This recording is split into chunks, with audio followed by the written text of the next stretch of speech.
It was a normal Friday night in New York City.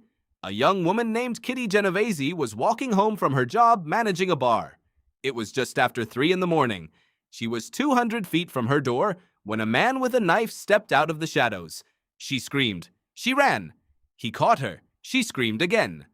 Apartment lights flickered on across the building. Faces appeared in windows. And then the lights went off again. And nobody came down. 38 people, according to the newspapers, had witnessed some part of what happened. Not one intervened in time to save her. That was 1964. And that story tore open something in the world of psychology. It raised a question that nobody wanted to answer honestly. If 38 people saw and did nothing, what does that say about people? What does that say about you? Here is what the science actually found. The more people who witness an emergency, the less likely any single one of them is to help. More witnesses, less help. That is the opposite of what you would expect. That is the opposite of what your intuition insists must be true.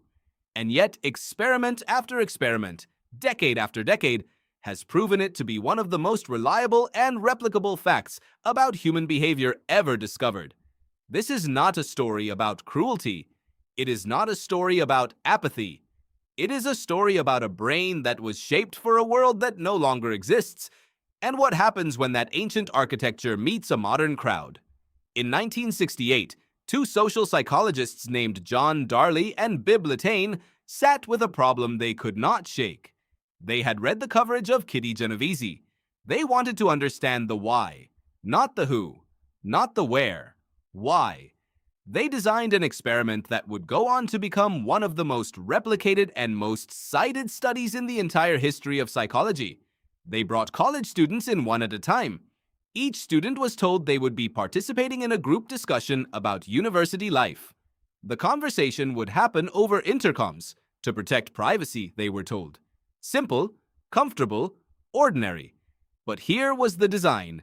At some point during the conversation, one of the other participants, a pre-recorded voice, not a real person, would begin to have what sounded like a seizure, choking, struggling, asking for help, then silence.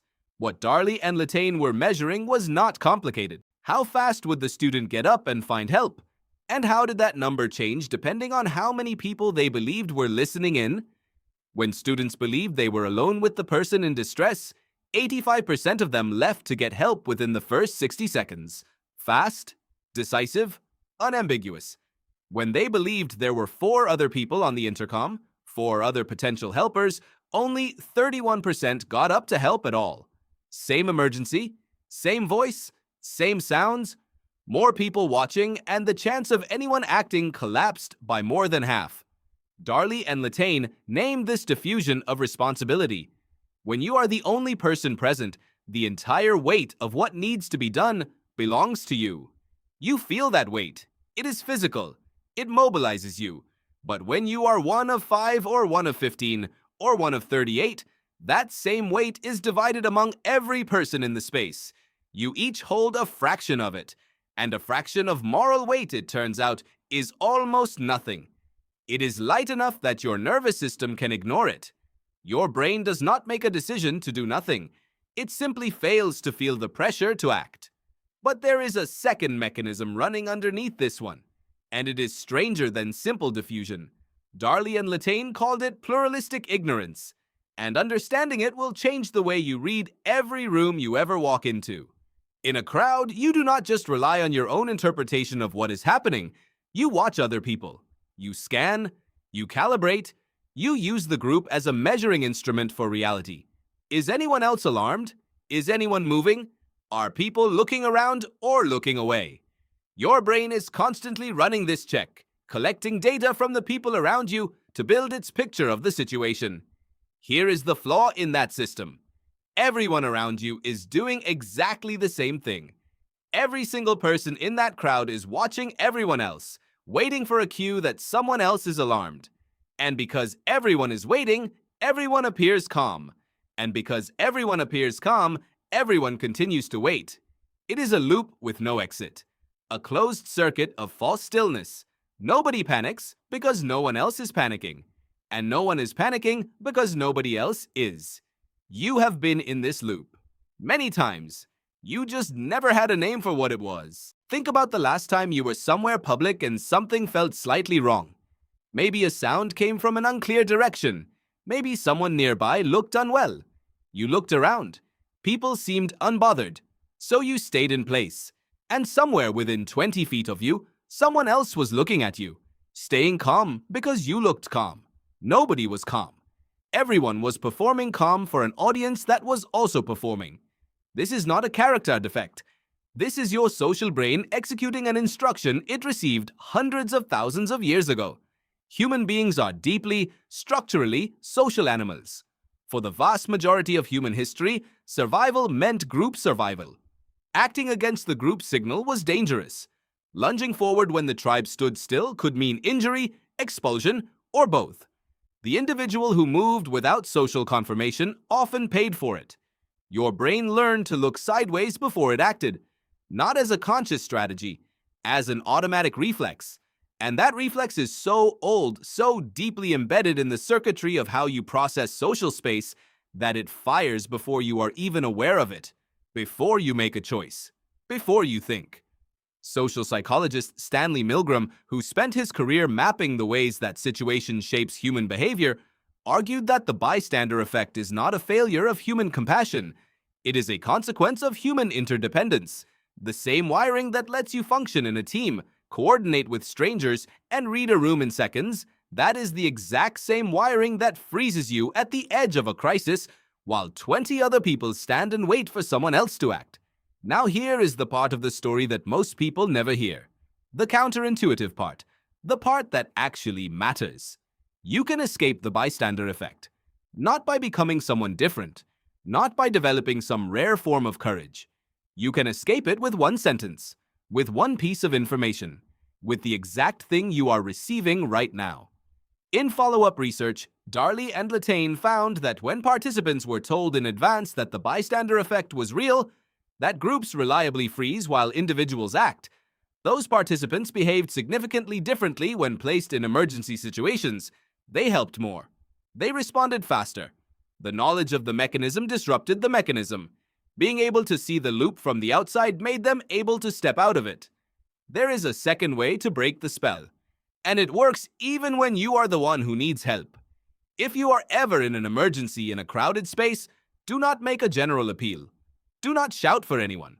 Find one face, make eye contact, point, and say, "You, call an ambulance."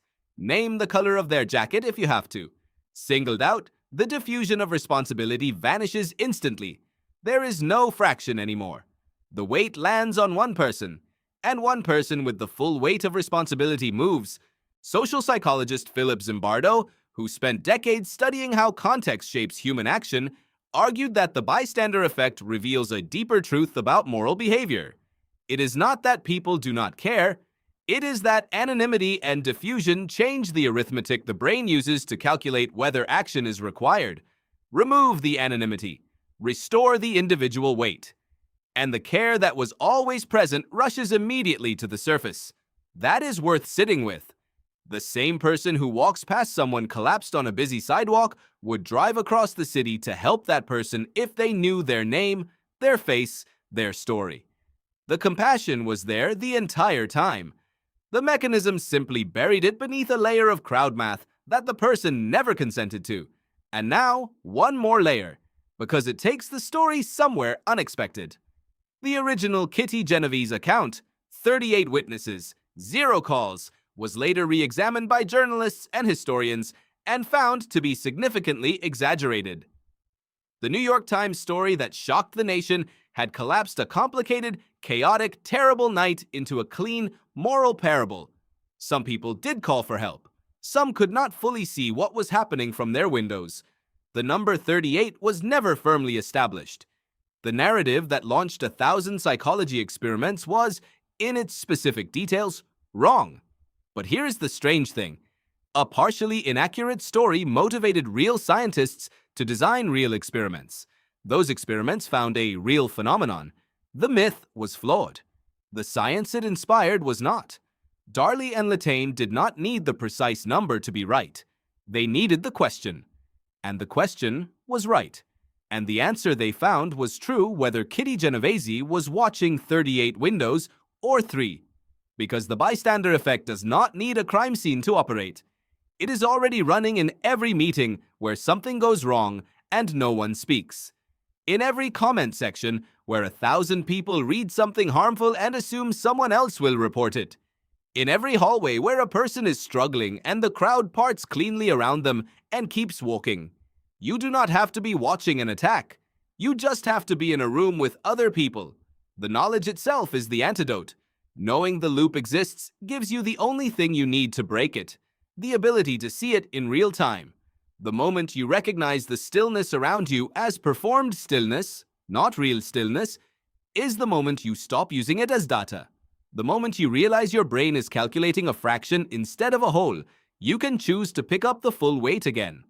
Tonight, you are going to move through the world surrounded by people, and at some point, your brain is going to wait for someone else to go first.